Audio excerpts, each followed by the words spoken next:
Pues mire, ya tenemos nuevamente la comunicación con el autor de este libro del que usted nos hacía un muy buen recuento de lo que vamos a encontrar allí en este texto, que Jenner, sin duda alguna siempre será importante todo lo que se pueda contar acerca de este hecho absolutamente doloroso, sí, pero que hace parte de esa historia política del país. Lo volvemos a saludar, Jorge, muy buenos días, ¿ya nos escucha bien?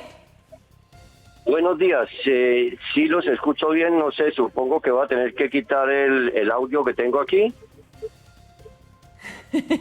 Bueno, No sé. lo que le permita a usted estar mejor, nos dicen por acá desde el máster que así, que lo deje como está para que podamos tener esta charla acerca de este libro que, bueno, tiene un título, Los secretos del asesinato de Álvaro Gómez Hurtado, que por obvias razones lo hace pensar a uno que lo que vamos a encontrar en sus páginas pues son revelaciones, hechos hasta ahora inéditos.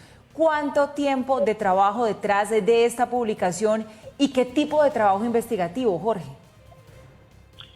Yo creo que fueron más de 10 años de trabajo en los que me dediqué sobre todo a recopilar en un principio enlaces de noticias. Permito, es que estoy viendo aquí un problema con el sonido. Yo entrevisté mucha gente, entrevisté por ejemplo al fiscal que estuvo a cargo de la primera investigación que hubo durante la fiscalía de Alfonso Valdivieso, ¿sí? En esa ocasión, esa persona, digamos, me dio unas pistas muy importantes para adelantar la investigación. Me habló de un vehículo que estaba ubicado en la escena del crimen y que pertenecía a la escolta del general Ricardo Cifuentes, y digamos que jalando de ese hilo se llegó hasta la Brigada Quinta de Bucaramanga, donde operaba el Grupo Cazador de Inteligencia Militar dirigido por un coronel que una de las placas que le pertenecía a ese vehículo escolta había sido asignada a ese grupo y sobre todo a la mano derecha de él, que se llamaba Omar Berrío Loaiza. O sea, hubo una serie de coincidencias y circunstancias en torno a ese vehículo que me permitieron ahondar en esa investigación, y luego los resultados mismos que se fueron dando permitieron llegar hasta las conclusiones que saqué y lo que está ahí, o sea, armar un rompecabezas. Sí. Ese rompecabezas permite que el lector conozca esas piezas y se forme su propia imagen. Yo ahí no puedo acusar a nadie, decir los que lo mandaron a asesinar fueron X o Y, pero yo creo que el lector sí se forma una muy buena imagen de lo que pasó. Jorge, en ese rompecabezas que usted empieza a armar partiendo de la escena del crimen, allí en la salida de la Universidad Sergio Arboleda, según usted, sin por supuesto llegar a acusar a nadie, sino que todos se forman su juicio, ¿hay implicados militares colombianos en el asesinato de Álvaro Gómez Hurtado?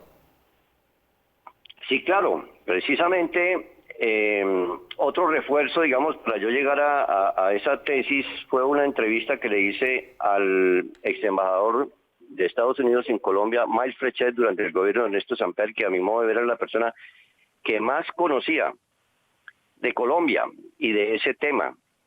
Y él dijo, eso fueron unos militares que le propusieron a Álvaro Gómez Hurtado que fuera la cabeza de una junta de transición después de un golpe militar que se pensaba dar. Y él estuvo, al principio les dijo, déjenme pensarlo, luego les dijo, no señores, yo ahí no voy. Él conversó días antes de su muerte con un amigo de él que se llama Eduardo Matuc, y le manifestó a Eduardo Matuc su incomodidad, su enojo con el hecho de que le hubieran hecho esa propuesta, y él en ese momento elevó el dedo, le dijo, si yo llego a ser presidente tiene que ser con esto, y señaló su dedo índice, que era el que se introducía en un frasco de tinta en el momento de votar. Entonces, sí, o sea, fíjese, ese vehículo permitió establecer que en la Brigada Quinta de Bucaramanga se conocieron y trabajaron juntos ese coronel Bernardo Ruiz Silva más su superior inmediato, que era el general Ricardo Cifuentes, más un general que era jefe de los dos anteriores en jerarquía, que era el entonces comandante del ejército, general Harold Bedoya. Jorge, pero usted en las páginas de su libro, ¿qué tanto expone y explora la tesis de que detrás del asesinato de Álvaro Gómez Hurtado pudo haber estado, o pudieron haber estado mejor, políticos de la llamada ultraderecha? Es que había una serie de políticos que se reunían con militares estudiando salidas, ¿sí? Entre eso se puede mencionar a Hugo Mantilla, se puede mencionar, que era un político conservador muy cercano a Alejandro Ordóñez, se puede mencionar a Pablo Victoria, se puede mencionar a Luis Carlos Áchica, se puede mencionar incluso a Enrique Gómez Hurtado, el hermano de Álvaro Gómez Hurtado, que yo estoy seguro que tuvo mucho que ver y que debió haber conocido muy a fondo, no sé si lo del asesinato, pero sí cómo se planeó ese golpe militar. Respecto a Enrique Gómez Hurtado, a ver, le digo, yo creo que a mí me echaron de semana por hacer preguntas incómodas, cuando estaba yo precisamente desarrollando esa investigación. Yo preguntaba por qué, siendo senador, Enrique Gómez Hurtado se reunió con el principal sospechoso acusado del crimen de Álvaro Gómez, que se llamaba el coronel Bernardo Ruiz Silva. Se reunió con él en su casa 2 horas, cuando estaba huyendo de la justicia. Si uno dijera, bueno, estaba acusado y fue a visitar al senador, bien, pero es que era un prófugo de la justicia y el deber de un senador era ponerlo en conocimiento de la ley. No lo hizo. E hice también otra serie de preguntas que terminaron incomodando, por ejemplo, a María Isabel Rueda, por ejemplo, al sobrino de la víctima, Enrique Gómez Martínez, quien trató de tumbar el proceso contra el único condenado que hubo, Héctor Paul Flores, condenado a 40 años. Y la tesis que yo he sostenido es que andaban en busca de una indemnización millonaria. Sí. Tanto la indemnización si tumbaban el proceso contra ese condenado, como para ellos como familiares. Ninguno de los parientes ha dicho este señor se equivoca, o me ha entablado demanda por injuria y calumnia, o me ha dicho usted tiene que corregir esto. Absolutamente nada.